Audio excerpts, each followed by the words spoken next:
आऊज़ुबिल्लाहिमिनश्शैतानिर्रजीम बिस्मिल्लाहिर्रहमानिर्रहीम अल्लाहुम्मा सल्लि अला मुहम्मद व अला आलि मुहम्मद कमा सल्लैता अला इब्राहीम व अला आलि इब्राहीम इन्नका हमीदुम मजीद अल्लाहुम्मा बारिक अला मुहम्मद व अला आलि मुहम्मद कमा बारकता अला इब्राहीम व अला आलि इब्राहीम इन्नका हमीदुम मजीद। सब दोस्तों को जी अस्सलाम वालेकुम। आप देख रहे हैं पाकिस्तान का सबसे पहला कबूतरबाजी का high definition channel Pakistan pigeon association और मैं हूं आपको होस्ट फैसल मीर।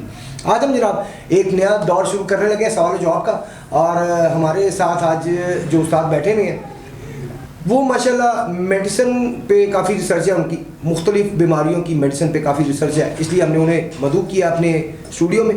उम्मीद है कि आपको काफ़ी अच्छे जो है ना वो इलाज कबूतरों से रिलेटेड वो आपको मिलेंगे इस वीडियो में। तो आपसे रिक्वेस्ट है काइंडली वीडियो को शेयर ज़रूर किया करें।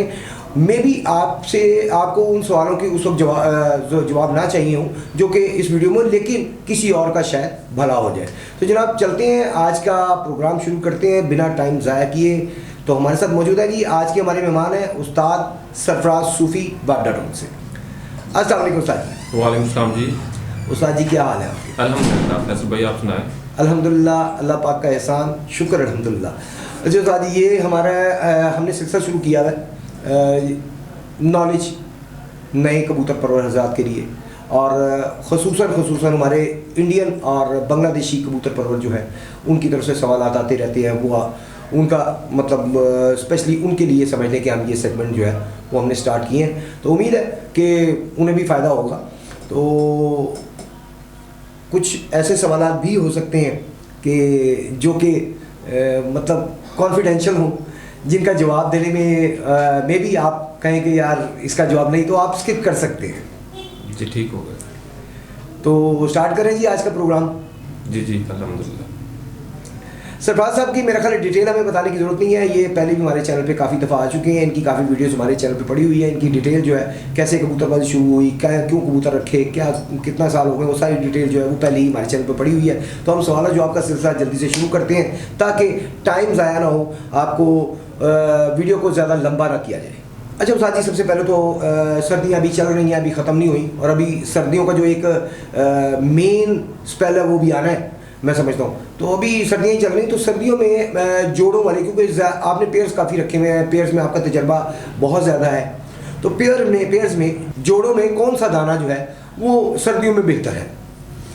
अच्छा, सर्दियों में फैसल भाई मैं तो मोस्टली जो हूँ मोटा दाना पसंद करता हूँ, लेकिन मोटा दाना मैं ख़ुद से बनाता हूँ। ठीक है, जो मार्केट में अवेलेबल होता है मैं उसको ज़्यादा कम ही यूज़ करता हूँ। उसमें क्या होता है कि मैंने गंदम ले लेनी है, बाजरा ले लेना है, और साथ में मैंने सनफ्लावर लेना है और कुर्तम ले लेना है, साथ में उसमें मूंगी की दाल ले लेनी है जो हम रूटीन में घरों में खाते हैं, वो वाली अच्छी वाली। साथ साथ अगर मिकदार भी अगर बता दें। जी जी, मिकदार में बताता हूँ।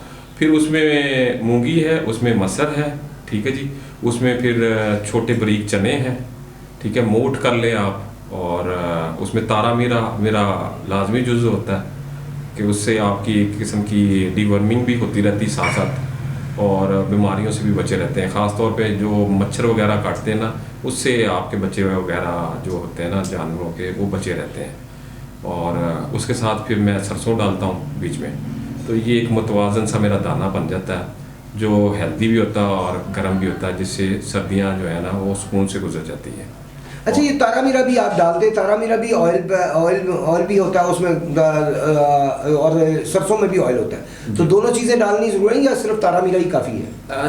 तारा मीरा जो मैं यूज़ करता हूँ वो एंटीबायोटिक के तौर पे मैं यूज़ करता हूँ। ऑयल के लिए तो वो वहाँ से मिल जाता है मुझे सरसों से, और जो तारा मीरा होता है ना वो ऑयल भी है और साथ में एंटीबायोटिक भी है। उससे ना काफ़ी हद तक जो है ना आपकी बीमारियाँ जो है, जैसे किसी जानवर, अक्सर जानवर को देखा होगा आपने, वो बीट नीचे से चुग लेते होते हैं, और वो जो उनको फिर बाद में इन्फेक्शन होती है ना, उसके चांसेस बहुत कम हो जाते हैं।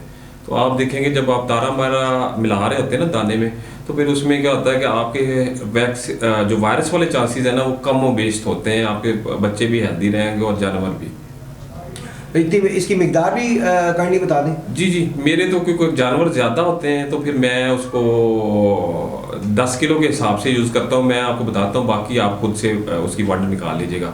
क्योंकि मेरा उसमें 4 बाजरे होते हैं, ठीक है जी, उसमें 2 गंदम होती है मेरी, और 25 किलो चने होते हैं, और 10-10 किलो ये तारा मीरा और सरसों होता है, उसमें 10 किलो सनफ्लावर होता है, और 10 किलो ही मेरा वो होता है कुर्तम, ठीक है और जी। दालें?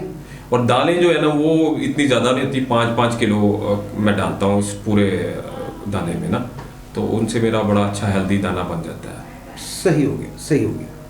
अब आगे मौसम क्योंकि चेंज होना है उस्ताद जी, तो आप क्या समझते हैं कौन सी वैक्सीन जो है बेहतर है कबूतरों को लगाई जाए? पाकिस्तान के हिसाब से कौन सी वैक्सीन जो है बेहतरीन है कि वो लगाई जाए और कबूतर जो है वो बीमारी से बचे रहें? क्योंकि जब भी मौसम चेंज हो रहा था तो इसमें काफ़ी ज़्यादा प्रॉब्लम्स होती हैं खुडों में, कबूतरों में।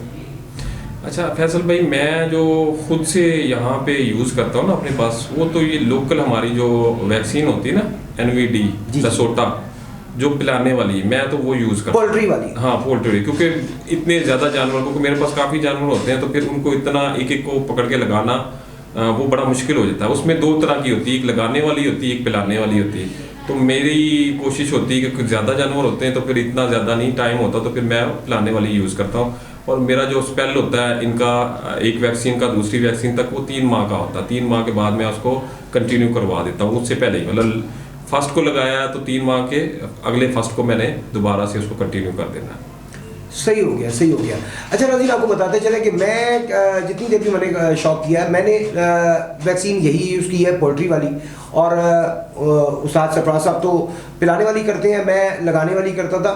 कबूतर इतने कम भी नहीं होते थे लेकिन बहुत ज़्यादा भी नहीं होते, इनके तादाद क्योंकि बहुत ज़्यादा है तो ये पिला देते हैं, लेकिन मैं बाकायदा सीने के नीचे लगाता था।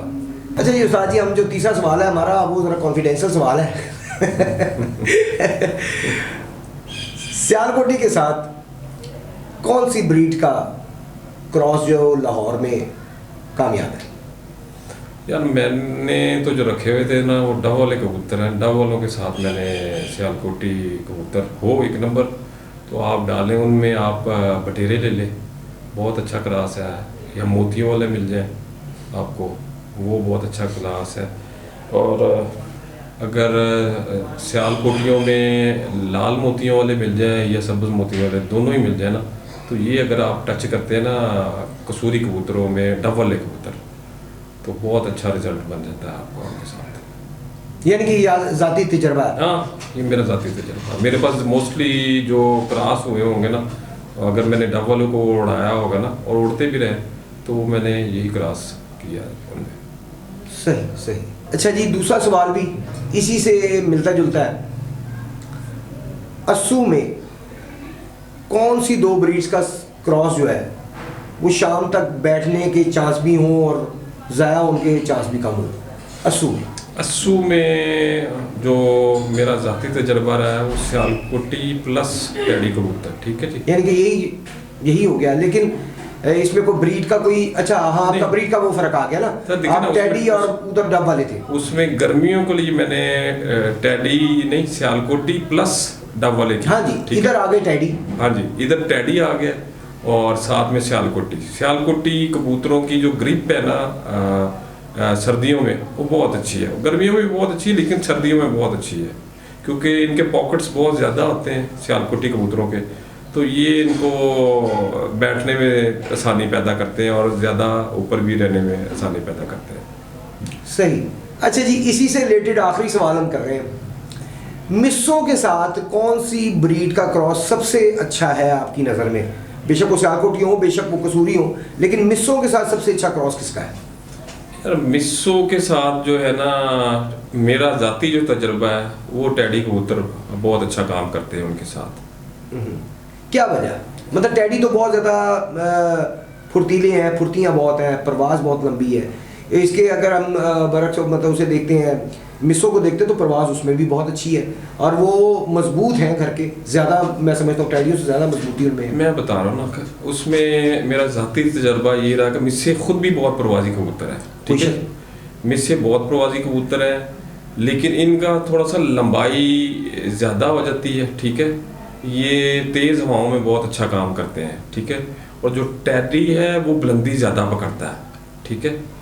और अगर टैडी के साथ पहले से ही आपका उसमें सियालकोटी क्रॉस हो गया हुआ है, जैसे शेखों वाले कबूतर हैं या उसमें बटेरे कबूतर हैं, तो वो कबूतर को अगर दोबारा से आप मिसों में टच करेंगे ना तो वो आपका एक बहुत अच्छा कम्बिनेशन बन जाता है और उसकी ग्रिप बहुत ज़्यादा हो जाती है जेट वगैरह के लिए, ठीक है जी।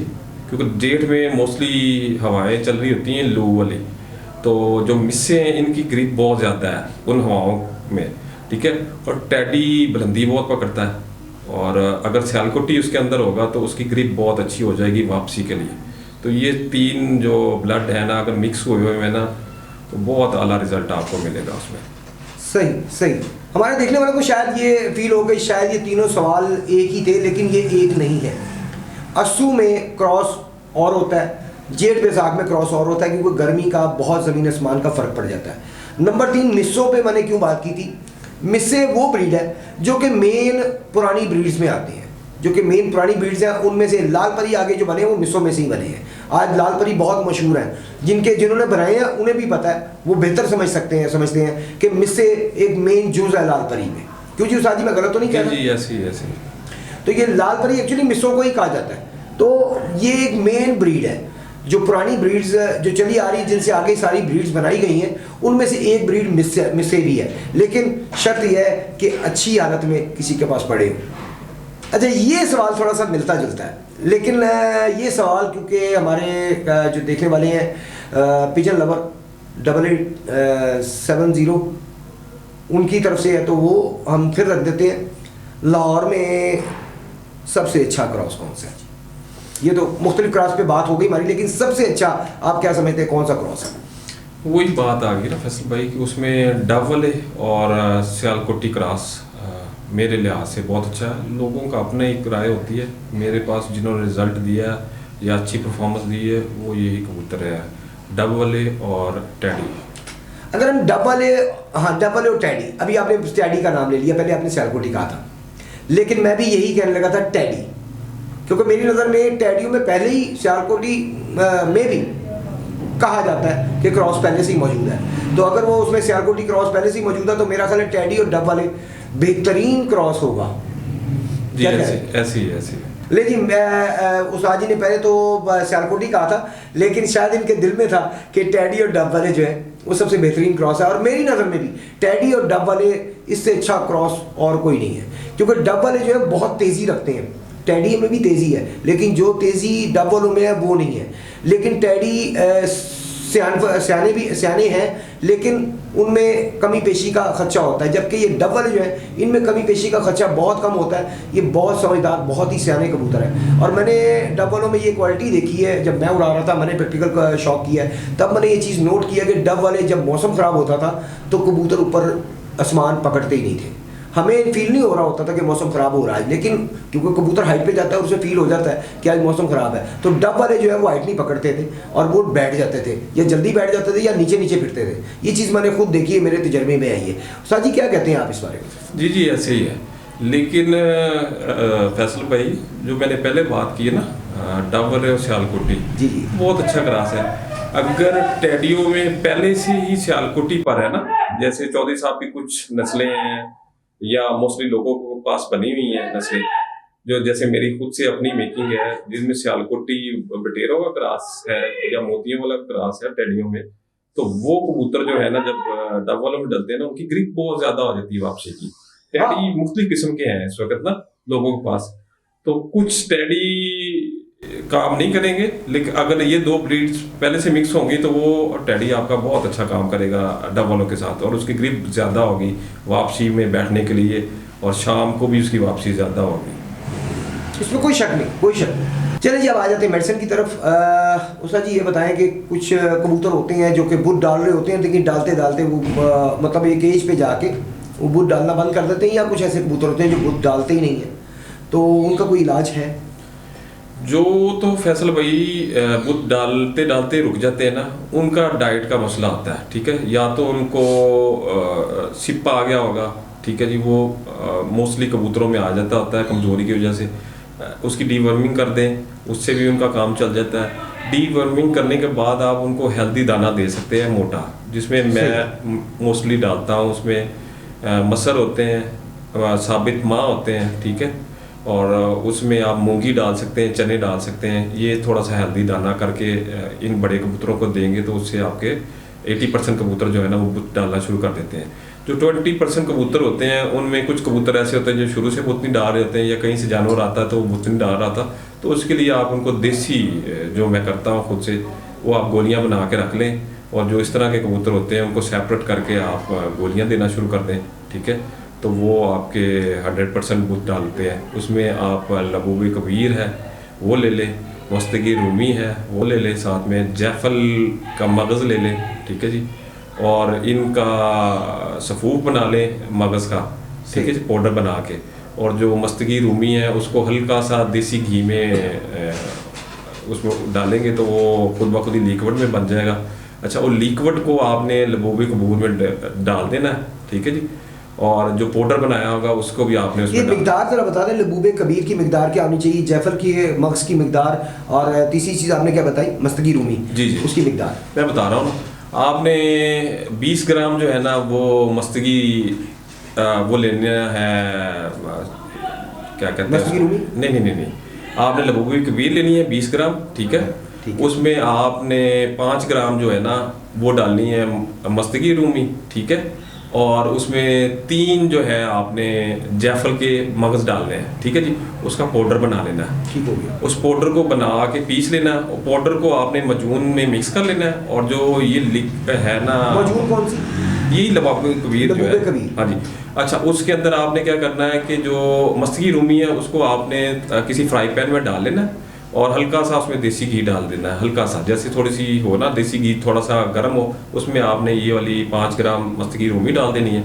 उसको थोड़ा सा फ्राई करेंगे तो वो लिक्विड हालत में आ जाएगा। वो लिक्विड जो है ना आपने उसमें डाल देना है मजून और पाउडर में, ठीक है जी, उसको मिक्स कर देना है। और फिर इसकी गोलियां बनाने के लिए ना आपने वाइट चने ले लेने हैं, उनका पाउडर कर लें, ठीक है जी, ठीक हो गया। और पाउडर को उसमें डालें और उसको गूंद लें या चम्मच से मिक्स करके, तो उसकी इतना पाउडर डालें कि वो आपकी गोली नुमा चने के बराबर बन जाए, ठीक है।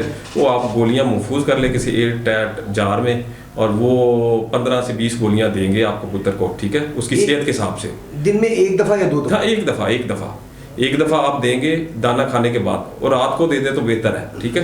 वो देते जाएं, 15 दिन तक आप देंगे, 15 दिन के बाद उसको जोड़े में लगा दें, इंशाल्लाह आपका कबूतर बुत डालना शुरू कर देगा। अच्छा, ये आपको बता दें कि बुत डालने का कोई भी इलाज है, कोई भी नुस्खा है, उसमें ये होता है कि नर को आपने अलग रख लिया, या मादा अंडे नहीं देती तो उसको मादा को अलग रख के इलाज करें तो वो बेहतर होता है, वही काम करता है। अच्छा जी, दूसरा सवाल इससे रिलेटेड, मादा अगर अंडे नहीं दे रही, या मादा अंडे देती रुक गई है, देना छोड़ गई है, उसका क्या इलाज है? अच्छा, उसमें भी फैसल भाई इस तरह है कि कुछ जो मादाएं होती हैं वो बचपन से ही अंडे नहीं उतारती हैं, ठीक है जी। उनके लिए जो है ना इलाज जो हमारे मुशाहदे में आया कि हमने काफ़ी दिया, लेकिन उससे कोई फ़र्क नहीं पड़ता कि वो अंडे नहीं उतारती हैं। कोई उनको कह लें कि बचपन से ही मसला चल रहा होता है अंदरूनी तौर पे, जिसकी वजह से, हाँ, बांझपन कह सकते हैं आप उसको ना, वो जितनी मर्जी मेडिसिन दे दें या कोई भी आप उसको लगा लेते हैं, वो अंडा नहीं देती। हाँ, कुछ मादा होती हैं कि वो बचपन में पट्ठियाँ होती हैं, छोटी होती हैं, तो अंडा दे रही होती हैं, अक्सर होता है मस्ती करके वो अंडा उतार देती हैं, और जैसे ही वो जवान होती हैं, साफ़ होती हैं, आप उनको जोड़े करते हैं तो वो अंडा नहीं उतारते। इस तरह की मादियों का इलाज हो जाता है। या बड़ी मादियाँ जो एजड हो गई हैं, देते रुक गई हैं, या एक अंडा देती हैं, या कच्चा अंडा देती हैं, कुछ मादियाँ कच्चे अंडे भी देती हैं, कच्चे अंडे देती हैं, उनका इलाज मुमकिन है, जो हमारे मुशाहदे में आया और जो हम करते रहे। उसके लिए हम पुराना गुड़ ले लेते हैं, कोई 5, 7, 10 साल पुराना गुड़ मिल जाए आपको, मैक्सिमम, हाँ, जितना पुराना मिल जाए ना, ये 4-5 साल से पुराना मिल जाए तो बहुत अच्छा। उसकी भी क्या वजह है फैसल भाई कि उसमें जितना पुराना गुड़ होता जाएगा ना, उसमें आयरन की मात्रा जो है ना, या आयरन की मिकदार बढ़ती जाएगी, ठीक है जी, वो अच्छी बनती जाएगी। एक वो जुज होता है उसमें गुड़ पुराना, उसमें फिर हमने क्या ले लेना है, अंडे के छल ले लेने देसी, ठीक है जी, देसी अंडे, हाँ जी, वो ले लेने हैं। उनको क्या करते हैं कि हम थोड़ा सा ना फ्राई कर लेते हैं उसके अंदर ना, फ्राई पैन में फ्राई करते हैं हल्का हल्का। जैसे ही आपको लगता है कि ये फ्राई होने लगे हैं, फ्राई ऐसे करना है कि उनको हल्का हल्का गर्म कर लेना। जैसे आपको लगे कि ये जलना शुरू हो रहे हैं या स्मेल आना शुरू हुई है, आपने उसको उतार लेना। उनको आपने किसी भी मिक्सी में डाल के उनका सफूफ पाउडर बना लेना, दानेदार, बिल्कुल पाउडर नहीं करना, दानेदार हो जाए या कुछ पाउडर भी बन जाए, अच्छा, वो रख लेना। उसके बाद आपने क्या करना है, उसके अंदर आपने मिक्स करना है मेथरे, ठीक है जी, और उसमें आपने क्या करना है, कलवंजी, इनका भी सफूफ बना लेना है आपने। ठीक हो गया। ठीक है जी। अच्छा, ये सफूफ बना के ना उसके अंदर आपने इन सफूफ को ना हम वज़न ले लेना है। अगर 5-5 ग्राम है तो सारी चीज़ें 5-5 ग्राम हो, अगर 10 ग्राम ज़्यादा मिकदार में बना के रखना है तो वो एक दफ़ा बना के रख सकते हैं। आपने क्या करना है कि 10-10 ग्राम ले ले सारी चीज़ें, और 10 ग्राम जितना होगा उसके डबल आपने उसमें गुड़ डालना है। कि 20 ग्राम या 25 ग्राम गुड़ डाल लेते हैं उसके अंदर, तो उनको आपस में ना आपने गोलियां बनाना, उसमें आपने शहद डालना है देसी मक्खी का। ठीक है जी। और वो उसकी भी छोटी मक्खी का, हाँ छोटी मक्खी का मिल जाए तो, अगर नहीं मिलता है मुश्किल होती है तो आप उसमें शहद खालिस हो आपने वो ले लेना, वो डाल लें, चाहे बड़ी मक्खी का मिल जाए लेकिन छोटी का मिल जाए तो बहुत अच्छा। अच्छा, आपने उसको क्या करना है कि आपने उसकी गोलियां बनानी है तकरीबन एक खजूर की गिटक के बराबर। ठीक है जी। और जब वो ये नरम होंगी तो थोड़ी नरम लगेंगी, लेकिन जैसे ये सूख जाएंगी तो बिल्कुल सख्त हो जाती हैं, तो उसका हाँ पत्थर की तरह हो जाती हैं। तो उसका तरीका ये होता था कि जब भी हम देते होते थे उस गोली के 2 हिस्से कर लेते होते थे, क्योंकि जानवर का जो सांस वाली जो खुराक वाली है हाँ वो थोड़ी सी नरम होती है और ये थोड़ी सख्त हो जाती है, तो रगड़ खाने का होता है डर, तो फिर हम उसको आधा कर लेते हैं। ठीक है जी। तो उसका ये ना किया जाए कि थोड़ी देर के लिए दूध या पानी में रख दिया जाए, नहीं थोड़ा नरम करके, नहीं, वो इस तरह नहीं करना आपने उसको। हल्का सा उसका तरीका ये होता है कि आप उसका हलक थोड़ा सा तर कर ले, ठीक है पहले, और वो गोली दें 2 हिस्से कर ले उसके, मतलब वो मिकदार वही होगी ना खजूर के गुटली के बराबर, तो आप 2 हिस्से करके उसको डालें, वो बड़े आराम से उसके हलक में चले जाती है। जो मेरे मुशाहदे में आया ना ये वाली गोलियाँ को इतना अच्छा ज़बरदस्त नुस्खा आया मेरा ये वाला कि मुझे 2 या 3 देनी पड़ी हैं, जितनी मर्जी पुरानी रुकी मादी हो, तो इंशाल्लाह वो आपके अंडे का साइज़ देखिएगा आप बहुत बड़ा करेगी। ठीक है जी। और कच्चे अंडे उतारती होंगी मादियाँ वो भी अच्छी हो जाएंगी, एजड मादियाँ होंगी तो वो हेल्दी भी हो जाएंगी और अंडे भी पूरे उतारेंगी इसमें। सही हो गया। और अच्छा, इसके देने का जो तरीका कार है ना, अगर आपने देना है खुराक के बाद रात को, ठीक है, तो उसमें यह है कि आप एक दिन छोड़ के एक दिन एक गोली दे सकते हैं। 3 गोलियां एक मादी को या 2 गोलियों से ही आपका काम हो जाएगा। आप उसको छोड़ दीजिएगा तो इंशाल्लाह वो आपको अंडा उतारना शुरू कर देगी। यानी कि हमने 6 दिन ही लादा करना है उसे सिर्फ? जी ऐसे ही है। सही हो गया। अच्छा साथ ही अगला सवाल हमारा थोड़ा सा सियासी है। अच्छा जी। लाहौर के कबूतर परवर ज़ात ने उस्ताद मिठी लाली को चैलेंज दिया कि आप लाहौर में आए, लाहौर में कबूतर उड़ाएं, यहाँ से हमसे मुकाबला करें, कोई छत ले लें। तो यहाँ पे उस्ताद मलिक यासिर साहब है बीड़ पिंड के, उन्होंने छत दी उन्हें हाजी रियाज साहब की, और वहाँ पर तैयारी ज़ोर शोर से जो है वो जारी है। आप क्या समझते हैं कि कौन जीतेगा? उस्ताद मिठू लाली जीतेंगे आपके ख्याल से, आपके तजर्बे के मुताबिक, या लाहौरी कबूतरबाज ले जाएंगे इस दफा? अच्छा, उसमें देखें ना उनको थोड़ा सा ना टाइम चाहिए होगा, तो के लिए कि लाहौर का जो मौसम है ना वो थोड़ा सा चनियोट वाले मौसम से मुख्तलिफ है। ठीक है जी। उसमें क्या होता है कि चनियोट में जब पल्ले का टाइम होता है ना सुबह, उस वक्त हवा चल रही होती है तेज़, ठीक है, और दूसरा जब वापसी का टाइम होता है तब भी तेज़ हवा चल रही होती है। ठीक है। उसमें जो कबूतर ज़्यादा बुलंदी पकड़ जाता है वो अच्छा परफॉर्म करता है। अच्छा, लाहौर का मौसम जो है ना इससे थोड़ा सा मुख्तलिफ है। अगर आप अंदरून शहर में देखेंगे तो वहाँ का बानिस्बत जो कह लें बाउंड्रीज़ हैं लाहौर की, उनसे मुख्तलिफ है। जो बाउंड्रीज़ पे छतें होंगी ना उनका टाइम ज़्यादा होगा, और जो अंदरून शहर में होंगी ना वो थोड़ा सा टफ टाइम मिलेगा उनको, क्योंकि अंदर का माहौल कुछ और होता है, क्योंकि उसमें नीचे की गर्मी भी आ रही होती है, ऊपर से भी आ रही, तो जब कबूतर बुलंदी से नीचे उतरता है तो तब उसको बड़ी प्रॉब्लम होती है, तो उस वक्त उसका टाइम टूट जाता है। जो कबूतर ज़्यादा बुलंदी पकड़ के खड़ा होता है वो लंबा भी उड़ेगा और उसको आसानी भी होगी, क्योंकि यहाँ पे जो बाहर वाली साइड पे छतें हैं ना उनके लिए आसानी ये होती है कि उनका भी तकरीबन चनियोट वाला ही क्या कहते हैं तरीकाकार नहीं है। उसमें हवा का शेड्यूल तकरीबन वैसे ही चल रहा होता है कि सुबह पल्ले के टाइम भी आपको हवा मिलेगी और वापसी पे भी आपको हवा मिल जाएगी, तो उसमें थोड़ा सा टफ टाइम मिल सकता है इनको, लेकिन उसमें थोड़ा सा तजर्बे वाइज कह लें कि उनकी ग्रिप ज़्यादा है इसमें, और मेहनत भी अच्छी की हुई है, तो चांसेस है। यानी कि आप ये कह सकते हैं कि अगर तजर्बा उनका है ये 1 साल के अंदर जो तैयारी वो कर रहे हैं, 1 साल के अंदर तजर्बा लाहौर का उन्हें हो गया तो फिर मुकाबला फंसेगा। जी जी ऐसे ही है। और अगर ना वो सही तरह इस मौसम को समझ सके 1 साल में तो फिर लाहौर वाले ले जाएंगे आपके ख्याल से? उनका असल में मुकाबला मौसम का ही है, क्योंकि कबूतर बाज तो बहुत अच्छे हैं और खिलाड़ी भी बहुत अच्छे हैं, समझ रखते हैं इसकी। सिर्फ उनको थोड़ा सा प्रॉब्लम होगी लाहौर के माहौल के मुताबिक, अगर वो एडजस्ट हो जाते हैं इसमें तो फिर नेक टू नेक मुकाबला होगा। नहीं जी, जाएंगे इस दफ़ा हम भी, और जाके हम भी कोशिश करेंगे कवरेज करें, तो देखते हैं क्या बनता है। बड़ा ज़बरदस्त मुकाबला होने जा रहा है लाहौर में, और बड़ी बात है, बड़ी अच्छी बात है। मैं समझता हूँ या तो उस्ताद सखी इससे पहले गए हुए लाहौर से बाहर कबूतर उड़ाने के लिए, या फिर उस्ताद मिठू लाली लाहौर में आए हैं कबूतर उड़ाने के लिए। तो देखते हैं क्या बनता है, कौन जीतता है कौन हारता है। हम भी देखेंगे, आप भी देखिएगा लाइव इंशाल्लाह ताला। हम कोशिश करेंगे कि हम चलाएं उनके मुकाबले, बाकी जो अल्लाह ताला को मंजूर। ले जी उस्ताद जी, आखिरी सवालात हमारे 2 रह गए हैं, उस पर आ जाते हैं हम। नंबर 1 तो हमारे नए कबूतर परवर हज़रात के लिए सवाल है। वो कबूतरबाज आपको पता कि ज़रा होते हैं थोड़े से जज्बाती, वो कहते हैं चल यार कल तो ही पैरा लग गया तेरे नाल, या कल तो ही बाजियाँ शुरू हो गई हैं, और बाद में याद आता है कि यार मैं कबूतर उड़ाने की तो मेरे पास कोई चीज़ नहीं है। तो कोई ऐसा कोई नुस्खा कुछ बता दें, कोई 2-3 घंटे को फ़र्क पड़ जाए परवाज़ में। मैं तो फैसल भाई अपने तौर पे ना अच्छा कबूतर पसंद करते हैं जो 5 से 7 घंटे उड़ने वाला हो, ठीक है।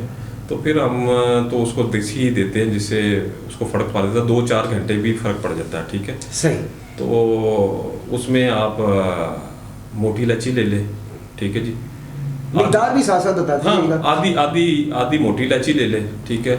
और दूध ले लें, उसमें डाल दें वो आधी मोटी इलायची, और उसमें 2 तार आप ज़ाफ़रान के डाल दें, ठीक है। उसको थोड़ा सा उबाल लें, जब 2-3 उबाले आए तो उसको उतार लें और ठार लें।